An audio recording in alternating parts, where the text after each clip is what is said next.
COVID-19 pandemic has affected our lives in most unexpected and unprecedented ways. It has not just added to psychological distress but has also scaled several concerns like increasing rate of unemployment, inaccessibility and unavailability of resources and the threat to well-being. Vishwa Yuva Kendra, in collaboration with Gramin Vikas Parishad, is organizing this webinar to orient the participants about integrated and inclusive approach to anticipate and determine the available livelihood opportunities.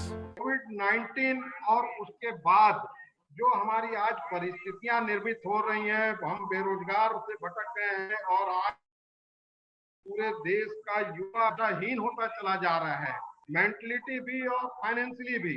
तो ऐसी स्थिति में एक बहुत अच्छा subject लेके हमारी बात हमने रखी थी वीवाई के उदय शंकर साहब के पास, उन्होंने स्वीकृति दी और बहुत ही विद्वान हमारे आज promoting based and local resource based local employment के सब्जेक्ट पे हमारे नीरज कुमार लाल साहब आज हमारे बीच आए हैं, जो कि अरविंद लिम के सीएसआर हेड भी हैं और सीएसआर हेड के साथ में गुजरात के चेयरमैन भी हैं। मैं उनका आज वेबिनार में बहुत बहुत स्वागत और अभिनंदन करता हूं।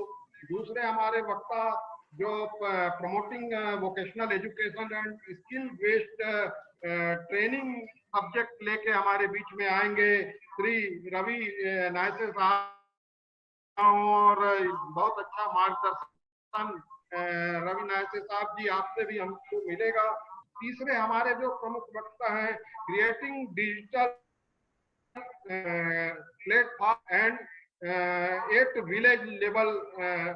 तो आज गांव में रोजगार के लिए क्या अवसर हैं और क्या चुनौतियां हैं, ये एक बहुत ही प्रमुख विषय है जिसको लेकर हमारे बीच में श्रीमती उषा मिश्रा जी, जो कि मैनेजिंग ट्रस्टी हैं नोवेट इंडिया की और बहुत अच्छा अनुभव डिजिटल सेक्टर का रखती हैं, वो हमारे बीच में आ रही हैं। हम उनका भी बहुत बहुत स्वागत करते हैं, उनसे भी हमको बहुत लाभ मिलेगा।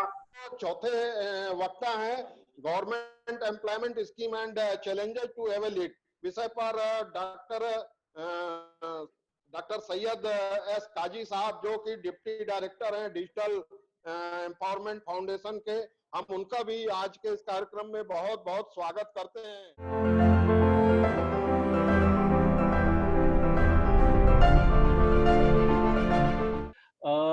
आज का टॉपिक जो है एक्सप्लोरिंग एम्प्लॉयमेंट अपॉर्चुनिटीज कोविड-19 एंड बियॉन्ड, और मुझे जो दिया गया है promoting resource based local employment, this is very topical, very timely and apt. मुझे नहीं लगता है कि there is anything which is called covid beyond. ये हमारे साथ रहने जा रहा है और ये हमारे साथ काफी समय तक रहने जा रहा है, ऐसा मेरा मानना है। और जो भी मैं कहूंगा वो इस सिचुएशन को देखते हुए मैं कह रहा हूं कि ये शायद हमारे साथ लंबा समय चल रहा है।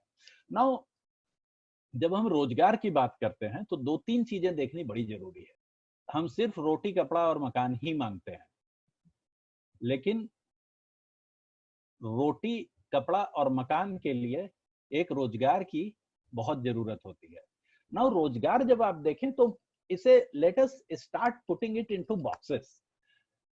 रूरल जो रोजगार है और जो अर्बन जो रोजगार है, वो उनमें अप्रोचेस बिल्कुल अलग अलग होते हैं, ठीक है। और इस अप्रोचेस को देखने के लिए हमें थोड़ा सा डीप जाना पड़ेगा। कोविड से पहले हमारे जो अप्रोच थे, हम ट्रेनिंग करते थे, एम्प्लॉयमेंट लगाते पर भेज देते थे, लोग वहां रहते थे और उस सिचुएशन में उनको एक इनकम होती थी। लेकिन क्या वो इनकम जो कि इवन हम अभी तो मैं आऊंगा इनफॉर्मल सेक्टर पे, अभी मैं सिर्फ फॉर्मल सेक्टर की बात कर रहा हूं, जहां एक मिनिमम वेजेस तो गारंटीड होती है कि आपको 1 तारीख को तनख्वाह आपकी ट्रांसफर हो रही है। Now this is a huge relief, but the discussion has also started when so many people have migrated. Discussion has also started that is this minimum wage enough? अगर आप आपको 300 रुपए 350 रुपए पर डे के basis पे आपको मिल रहा है, तो क्या वो आपको आपके परिवार को चलाने के लिए इनफ है, या फिर हम आज मिनिमम वेज से निकल के एक लिविंग वेज की बात करें, जिसमें 2 बच्चों का रोज का एजुकेशन हो सके, घर हो सके, लोग रह सकें, शायद माता पिता की देखभाल कर सके, अपना हेल्थ ले सके।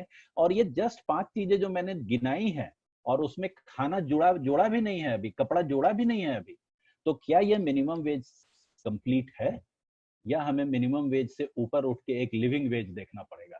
ये एक सवाल है जिसका कि हमें आंसर खोजना पड़ेगा ज्वाइंटली सरकार के साथ, इंडस्ट्री के साथ। To me minimum wage is something which never allows a person to come out of poverty, never. And अगर इस बीच में आपके पास कोविड की ऐसी कोई प्रॉब्लम आ गई, तो आप शायद सालों पीछे चले जाते हैं अपनी जिंदगी में। So now something we will have to think, and I will give certain example where we are making a person who is employed future proof. Please note my words, future proof. Covid no covid, covid आज ऐसा नहीं है जो कि पहले आज आ गया तो आगे कुछ दूसरा ऐसा नहीं आएगा, बिल्कुल आएगा। और उस सिचुएशन में जो भी लोग किसी तरह के रोजगार में हैं, उनको आगे दिक्कत नहीं होनी चाहिए। ये कैसे होगा? ये तब होगा जब एक तो उनकी कंटिन्यूअस अपग्रेडेशन ऑफ स्किल होगी, और दूसरा जो हमने कोशिश की है, जिस पर मैं एग्जांपल में अंत में आऊंगा, कि हर एक फैमिली जो वर्कर है, हर एक फैमिली में डबल इनकम होना होगा। It is not that only a person is working, and if any undue things happen, any uncertainty comes, his or her jobs go, then the fellow is on road. No, it should never happen. We will have to strategize to ensure that more than one persons are working, so they are future proofing themselves. That's one thing. मैंने minimum wage to living wage and future proofing पर बात की अभी, लेकिन ये क्यों करना है? हमें लगता है कि ये मानवता के हिसाब से, ह्यूमैनिटी के हिसाब से जरूरी है कि किसी भी स्थिति में जिसने भी के पास जॉब नहीं है, उनके पास जॉब होना चाहिए। ऑफ कोर्स जो करने के लिए तैयार है, there are lot of people who are not inclined to do so, but those who are inclined, they should have. And more than that, in this COVID situation, all people who have lost job, they must get that job back. क्यों? इसीलिए कि उनके पास एक income थी, उनके पास एक रहने का जरिया था, उनके पास उस इनकम के हिसाब से उनके बच्चे सारी जगह पे जा रहे थे। Now if it doesn't happen, they get into a trouble which is irreversible. Now with this, I think what needs to be done, urban scenario में जिनका भी रोजगार गया है, we need to work in specific small clusters, and we have started doing it in Gujarat, specific cluster, and train those people, identify those people, train those people, and place them. Ensure that each person is placed either in the similar industry with similar skill, or in another industry which requires entry level jobs. और अगर ये हम matching कर देते हैं, तो बहुत easily बहुत लोगों को रोजगार मिल सकता है।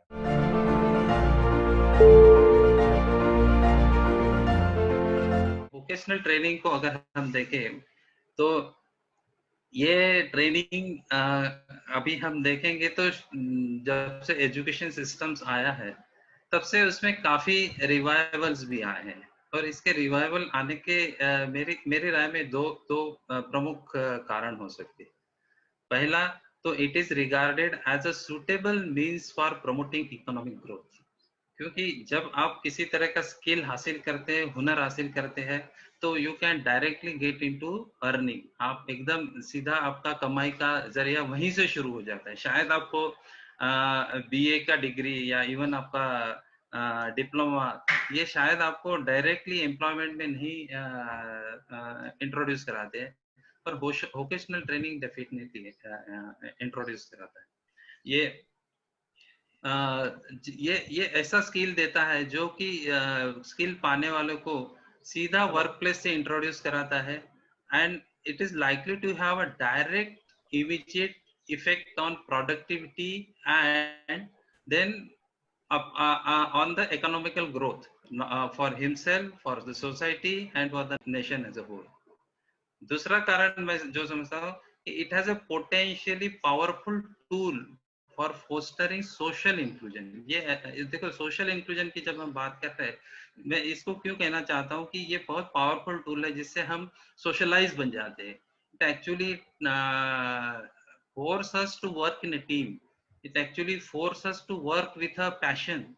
It actually force us to work for your dreams. That's why it is considered as a powerful tool for a social inclusion. It eliminates all kind of barriers जो हमारे traditional education system में है, and it is also superior to the general education from socializing point of view as well as in promoting access to the labor market. ये students को, trainees को prepare करता है to participate in society as an adult, as a earning member, as a mature member, respectable member in the family, in the society. And it takes you, it's a process of actually transition from schooling to actually workplace. That's why, and it also address the major issue of unemployment. That's why it is I consider it as a important and महत्वपूर्ण tool है. Vocational training में दो बहुत important element है. एक ये है कि ये सीधा असर करता है इकोनॉमिक ग्रोथ पे, और ये एक बहुत अच्छा टूल है सोशल इंक्लूजन, जिसमें हम युवाओं को हम जो भी इसमें सीखते हैं उनको हम सीधा वी आर एक्सपोजिंग और experiencing them directly with the work places, जो कि और किसी एजुकेशन में शायद नहीं होता है. ये इफेक्टिव एम्प्लॉयमेंट क्या होता है? इफेक्टिव एम्प्लॉयमेंट और effective employment related skill training क्या होता है? एक तो ये होता है कि वो होना चाहिए, एक तो डिमांड ड्रिवन, मतलब जो मार्केट कहता है, मार्केट में जिस तरह की उपलब्धियां है, जिस तरह की अपॉर्चुनिटीज है, उसको मैच करते हुए हमारा ट्रेनिंग होना चाहिए. ट्रेनिंग का कंटेंट, ट्रेनिंग के मेथोडोलॉजी, ट्रेनिंग के जो सिखाए जाने वाले मॉड्यूल्स है, उसमें निरंतर बदलाव होना चाहिए जो मार्केट में हो रहा है. और हमें मतलब वी विल हैव टू, हमारे एजुकेशन सिस्टम पे, हमारे ट्रेनिंग सिस्टम्स को अभी बहुत तेजी से भागना पड़ेगा, क्योंकि बाहर मार्केट में टेक्नोलॉजी बहुत फास्ट तेजी से चेंजेस ला रही है, और हमारे एजुकेशन सिस्टम को, हमारे वोकेशनल ट्रेनिंग सिस्टम को भी उसी स्पीड को मैच करना चाहिए, तो ही हम डिमांड ड्रिवन वोकेशनल ट्रेनिंग कर सकते हैं. और ये it should be place in context of an integrated strategy for economic and employment development. जो भी पूरा integrated strategy जो economic development में है, उसके context में हमारा पूरा skill training, vocational training होना चाहिए. Improve employment prospects, ये improve करना चाहिए employment prospects after training through ये professional qualifications को, professional skill training, ताकि ये सप्लाई साइड जो है मार्केट का वो स्ट्रेंथन कर सके.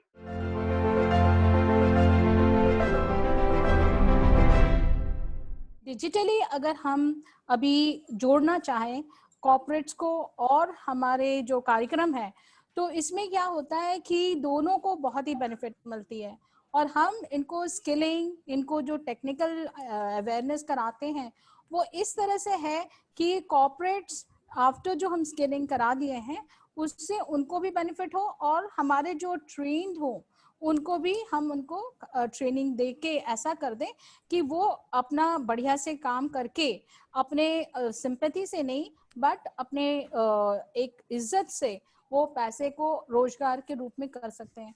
और डिजिटली ऐसा है कि इसमें अगर हम करवा दें, इंडिया जो मूव कर रही है वो पेपर से न जाके अब डिजिटली मूव कर रही है. कहीं से भी कोई काम कर रहा है, जरूरी नहीं है कि उसे एक जगह ही आना पड़े, वो गांव में भी जाके अगर अपना स्किल कर लिया है और ट्रेनिंग ले लिया है तो वो गांव में भी जाके या किसी भी कोने पे जाके वो अपना काम कर रोजगार कर सकता है. और रोजगार से वो क्या है कि उसको एक अपने में वो मिल जाता है कि मैं कामयाब हूँ, मैं कर पा रहा हूँ। तो इसमें हम लोगों ने क्या किया है कि आज करीब 2009 से इन लोगों को ऐसी स्किलिंग करवा रहे हैं डिजिटली कि ये लोग जिस तरह का कार्यक्रम जो कॉर्पोरेट चाहती है, जिस तरह से इन लोगों से काम करवाना चाहती है, उसकी ट्रेनिंग देते हैं। और जब ये ट्रेनिंग हो जाते हैं तो उन्हें गांव में जहां से भी ये आए हैं, ये अभी का जो कोविड का समय था, समझिए इसमें भी हमारे जो बच्चे थे वो किसी को भी रोजगार नहीं हटा है। वो अभी भी हमारा जो काम था, क्योंकि वो डिजिटली था, इसीलिए वो उनको काम अपना जो कर रहे थे, जिसकी ट्रेनिंग दिया था, वो कर पा रहे हैं। और ये एक तरह से बून हो गया है कोविड का टाइम। कोविड में रोजगार छूटा है, काम छूटा है, बट आप लोगों को बड़ा ही खुशी होगा ये सुन के कि हमारे जो बच्चे थे उनको किसी को काम नहीं छूटा, सभी अपना कार्यक्रम नॉर्मल ढंग से कर रहे थे। और क्योंकि ये डिजिटल काम है और इंडिया अब पूरा डिजिटल मूव कर रही है। डिजिटल में क्या है कि ये कहीं से भी बैठ के पैन इंडिया बेसिस पे मैं ट्रेनिंग कराती हूँ और पैन इंडिया बेसिस पे कॉर्पोरेट से काम लेती हूँ और उस काम को इनको आउटसोर्स करवाती हूँ, इनकी हैंड होल्डिंग कराती हूँ। और डिजिटली हमें कुछ चैलेंजेस भी आते हैं जिसे हम ओवरकम कर रहे हैं। वो चैलेंज ये है कि अगर ये सॉफ्टवेयर जो है उस पे अगर हमने इनको ट्रेनिंग दिया है और उसको वो कंट्रोल कर लिए हैं, तब वो सिर्फ स्क्रिप्ट्स वगैरह बदली जाती है। डिफरेंट कॉर्पोरेट्स के डिफरेंट तरह की ट्रेनिंग होती है जो हम इनको करवाते हैं और उसके बाद ये उस काम में ऑलरेडी किए हुए हैं एक कंपनी के साथ, तो दूसरी कंपनियों के साथ भी वो डिलीवर कर पाते हैं। और हमारा हरदम मॉडल ये रहता है कि नंबर लार्ज हो, और वो लार्ज नंबर कैसे हो सकता है, वो डिजिटली हो सकता है। और इसमें 3-4 चीजों का भी समावेश है। इन्हें ऐसा उद्योग है ये डिजिटल, जो ये लोग नेट एंटरप्रेन्योर भी बन जाते हैं। नेट एंटरप्रेन्योर मतलब ये कि इनको अगर यहाँ से जब ये सीख लेते हैं टेक्नोलॉजी, बिकॉज हम टेक्नोलॉजी की काम करवाते हैं, तो इनको जब टेक्नोलॉजी आ जाती है तो ये बड़े बड़े जो कंपनियां हैं उनकी भी जो रिक्वायरमेंट्स होती हैं, जैसे हमारे फ्रीलांस के बहुत सारे सॉफ्टवेयर हैं जो काम आउटसोर्स करते हैं टेक्नोलॉजी के जरिए, वो हम लोग लेके इनको पहले ट्रेनिंग दिलाते हैं, स्किलिंग करवाते हैं। उसके बाद अगर ये चाहते हैं तो ये गांव में ही बैठ के वहीं से उनको करके देते हैं और वहां उनको रोजगार मिल जाता है। और इस तरह से हम लोगों ने करीबन पैन इंडिया में चारों तरफ इन लोगों को काफी रोजगार क्रिएट किया है। आप लोगों को पता ही होगा कि सीएससी हमारे जो सेंटर्स हैं, जहां हमारा सरकार का क्या क्या स्कीम्स है, सरकार की क्या क्या नीति है, ये लोग एक सेंटर बना के जो गांव वाले हैं, जो एग्रीकल्चर में हैं, या जो हमारा आर्टिसंस है, उन लोगों का जो प्रोडक्ट्स है, उनको भी नेट से दूसरे दूसरे पोर्टल पर, ई कॉमर्स पोर्टल पे रजिस्टर करवा देते हैं और इससे उनको रोजगार मिल पाता है। तो इनके लिए बहुत सारी स्कीमें ऐसी हम लोग ट्रेनिंग कराएं, ये लोग सेल्फ एंटरप्रेन्योर बनते हैं और गांव में ये लोग बहुत लार्ज नंबर में छोटे छोटे कियोस्क बना के वहां पे ट्रेनिंग सेंटर भी खोल लेते हैं, जहां ये लोग टेक्नोलॉजी का, यानी नेट पे कैसे काम करना चाहिए, कंप्यूटर का ट्रेनिंग, ये लोग उसके भी वहां पे मास्टर बन रहे हैं। और ये भी एक बहुत अच्छा रोजगार, क्योंकि अब गांव गांव नहीं रहा, वहाँ नेट की पूरी है और हमारे पास बिजली भी है और हमारे पास इंफ्रास्ट्रक्चर का, सभी के पास स्मार्टफोन है। और आपको खुशी होगा ये सुन के कि ज्यादा स्मार्टफोन्स हमारे गांव में यूज हो रहे हैं, तो उनकी ये लोग ये भी सीख लेते हैं कि कैसे उस पे कैसे पता करें, कौन से साइट्स पे जाएं और कैसे लोगों को सर्विस दे पाए, और जिससे कि ये उसका कुछ चार्ज भी कर लेते हैं और इससे भी उनकी रोजगार बनती है। हमारी बेसिक चीज इनको ये है स्वावलंबन बनाना, एक ही जगह बैठ के ये लोग अपने अपने सर्विसेज भी दे के ये लोग लोगों को कुछ उसमें फिक्स कर देते हैं कि ये फॉर्म भरना है या ये स्कीम के अंदर मुझे भरना है, राशन कार्ड, और जो सरकार की नीतियां हैं उसमें उनको हेल्प कर देते हैं। और ये सब टेक्नोलॉजी की ट्रेनिंग हम लोग यहाँ इनको देते हैं।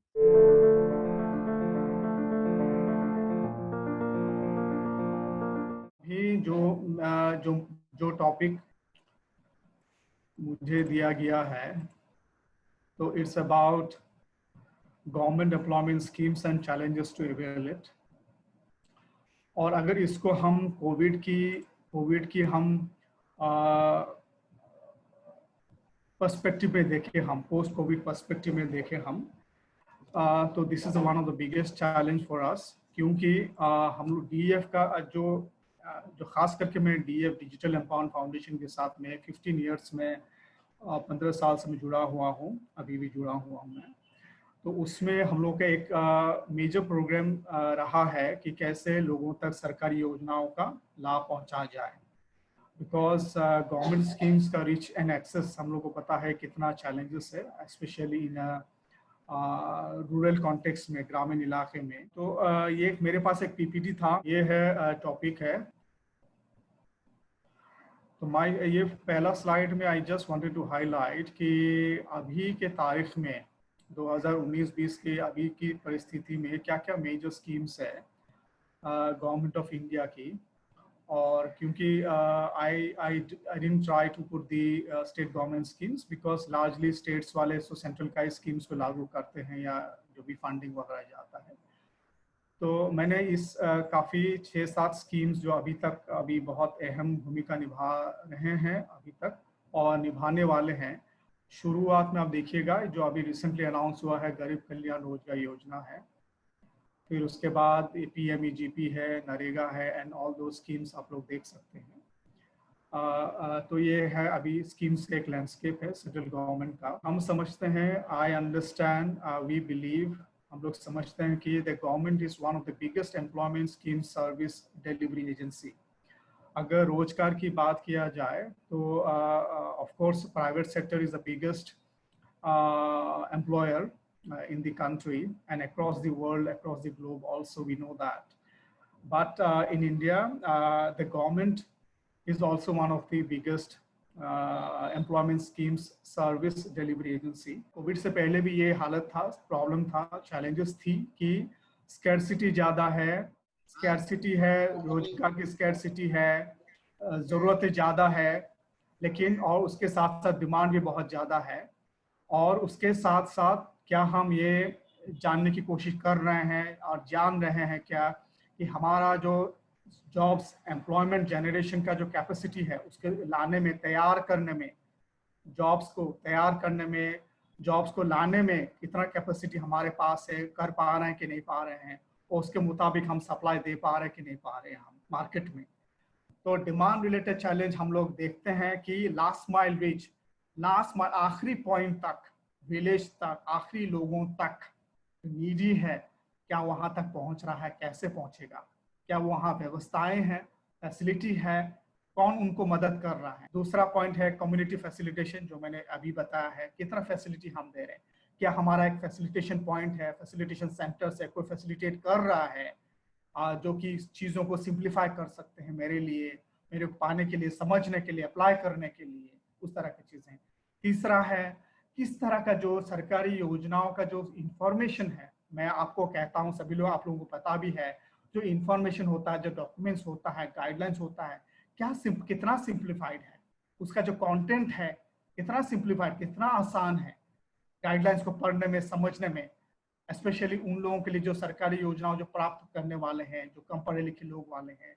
उसके साथ साथ किस तरह से कम्युनिकेशन मीडियम यूज कर रहा है सरकार, कैसे इसको फैला रहा है, प्रमोट कर रहा है, अवेयर फैला रहा है, इसको विजिबिलिटी करवा रहा है, लोगों को दिख रहा, पता हो रहा है, कैसे लोगों को पता हो रहा है, किस स्तर पे पता हो रहा है, कैसे क्या क्या प्रयास कर रही है सरकार। एक और चीजें यहाँ मेंशन किया है, लोगों का लिटरेसी है, इग्नोरेंस लेवल है, लोगों का कैपेसिटी तो नहीं है। अगर सब चीज डिजिटल हो रहा है और कोविड हमसे सिखा रहा है, सबको, सरकार को सबको सिखा रहा है कि डिजिटल होना ही बहुत जरूरी है, क्या हमारा लोग उतना तैयार हैं, रेडीनेस है, कैपेसिटी है चीज़ों को समझने के लिए, अप्लाई करने में? आप, I think that is a big challenge for us.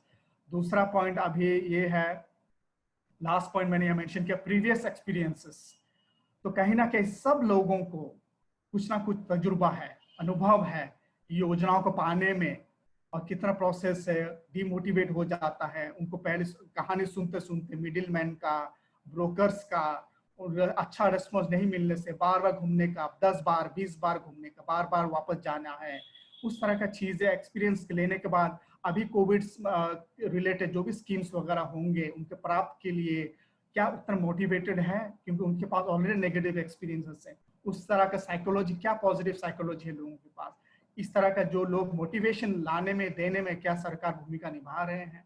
तो लोगों का भी एक्सपीरियंसेस भी काफ़ी पॉजिटिव बहुत लोगों के पास नहीं है जो इन चीज़ों को पाने में या लेने में। उसके बाद यहाँ एक सप्लाई जो सरकारी योजनाओं का, रोजगार योजनाओं का प्राप्त करने के लिए सप्लाई साइड से जो चैलेंजेस है, क्योंकि मैंने पहले कहा सरकार is one of the biggest service delivery agency है, तो वहाँ सप्लाई साइड में क्या चैलेंजेस है। तो नीचे से अगर देखेंगे आप कितना सरकार के कैपेसिटी है जॉब्स को जनरेट करने में, तैयार करने में। उसके बाद डिजाइन, किस तरह के स्कीम्स हम तैयार डिजाइन करते हैं, किन को साथ में लेते हैं डिजाइन करने के लिए, किन स्टेक होल्डर्स को लेते हैं हम। तीसरा है डिलीवरी, किस तरह से हम डिलीवर कर रहे हैं, कितना विकेंद्रीकरण करते हुए हम डिलीवर कर रहे हैं, डिजिटलाइज करके हम डिलीवर कर रहे हैं ग्राउंड लेवल तक। And the last is the response, क्या सरकारी जो लोग हैं जो योजनाओं के संबंधित फ्रंट ऑफिस में बैठ के काम करते हैं, उनका व्यवहार, उनका रेस्पॉन्स, जो कि प्राइवेट वाले अलग व्यवहार करते हैं, रेस्पॉन्स देते हैं, कि सरकार लोग किस तरह का रेस्पॉन्स बिहेव करते हैं जब लोग जाते हैं, वो भी मैटर करता है प्राप्त करने के लिए, स्कीम्स को प्राप्त करने के लिए। रियली आज एक्सप्लोरिंग एम्प्लॉयमेंट अपॉर्चुनिटी की बात कर रहे हैं, तो बाकी में बहुत सारी चीजें हम लोगों को भी सीखने के लिए मिली। सबसे पहले मैं भाटिया सर ग्रामीण विकास परिषद का धन्यवाद देना चाहूँगा, और विद द हेल्प ऑफ उनकी जितनी भी टीम रायपुर में रही, पत्तलगांव में रही, उन सारे लोगों ने काफ़ी अच्छे से नेटवर्क किया। गाइडेंस में अगर देखा जाए तो स्टार्टिंग से नीरज सर ने जब जॉब्स फॉर वुमेन की बात करी, इनकम और सेल्फ एम्प्लॉयमेंट की बात करी, हायर एजुकेशन की बात करी, रियली इट्स वेरी इंस्पायरिंग। और सारे एनजीओ जो महिलाओं के साथ काम कर रहे हैं या लाइवलीहुड पे काम कर रहे हैं, उनके लिए बहुत लर्निंग वाला सेशन रहा सर। और रवि सर, रियली आपका सेशन तो अपॉर्चुनिटीज और प्रमोशन ऑफ वोकेशनल को लेकर आपने जो भी बात मतलब आपने स्पेशल बेनिफिशियरी की बात करी, वोकेशन पॉलिसी की बात करी, एजुकेशन सिस्टम की पूरी बात करी, बहुत सारी लर्निंग सर उसमें सीखने की मिली। मैडम उषा मिश्रा जी ने रियली बड़ा ही टचिंग सेशन रहा मैडम आपका, और वेरी स्पेशल के साथ जो आप काम कर रहे हैं, बहुत लर्निंग्स हमको आपसे सीखना पड़ेगा। बहुत सारे एनजीओ और भी कर रहे हैं, वो भी आपसे चर्चा करते रहेंगे भविष्य में भी। मैं लास्ट में सर डॉक्टर साहब लर्निंग वाला रहा सर, और आपका पीपीटी रियली सो बहुत अच्छा है। Thank you so much dear sir, Ravi sir again sir, और Usha. Thanks for watching. For more updates, please subscribe to our official YouTube channel and follow us here.